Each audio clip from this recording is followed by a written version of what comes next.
Yeah. So, first of all, these laws aren't necessarily principles, they're more so theoretical. Um, but they're based on as much evidence as we have. But it's not that energy can be manipulated, it's that energy cannot be created nor destroyed, it can only be transformed, which means it changes its nature from one state to another, right? So your objective in life is to figure out what input of energy expels a certain output of energy, right? Because for every action, there's an equal and opposite reaction, right? So if there's an action that, let's say, dictates a specific outcome, there will be an equal and opposite reaction in direct proportion to the input, right? So if I give you an apple seed, you will know what the output is, right? So your objective is to know what type of seed am I planting and what is the outcome of it. So by evidence, by testimonials, by reading, by understanding, by self-realization, you can begin to dictate the seeds in your life that you want to plant, to dictate what you want to reap in the future, right? It's the principle of sowing and reaping, right? So if you understand that you plant seeds, now the question is, what type of seeds do you want to plant?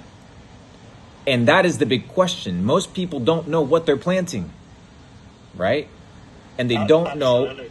what the outcome is. And most people think that life is by chance, but it's not. Life is by design. But most people, they do not live a life that is what? Proactive. They live a life that is what? Reactive. So now they are in a situation where life happens to them instead of them taking control of life and controlling, right, the outcome of your life, aka transforming a situation or energy input into a specific output.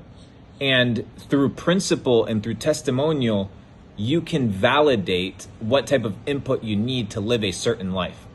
A very basic example is a fitness example.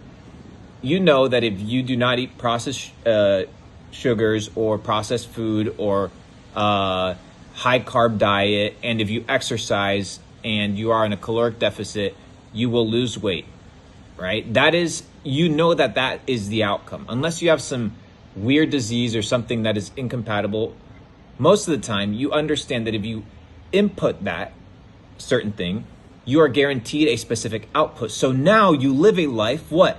That is free from anxiety. Key.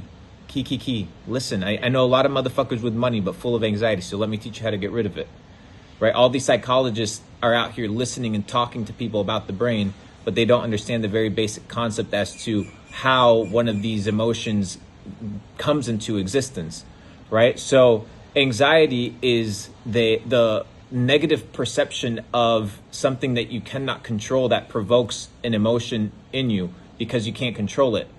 But if you understand that you can control the input, therefore influencing the output, now you live a life, right, that is in charge. And a person that is in charge does not live with anxiety. Why? Because they are in control. The people that are anxious are the ones that can't control things. You've never seen a person in control that's anxious. Never. It doesn't exist. When do the generals and the kings and the emperors become anxious? When they're losing power.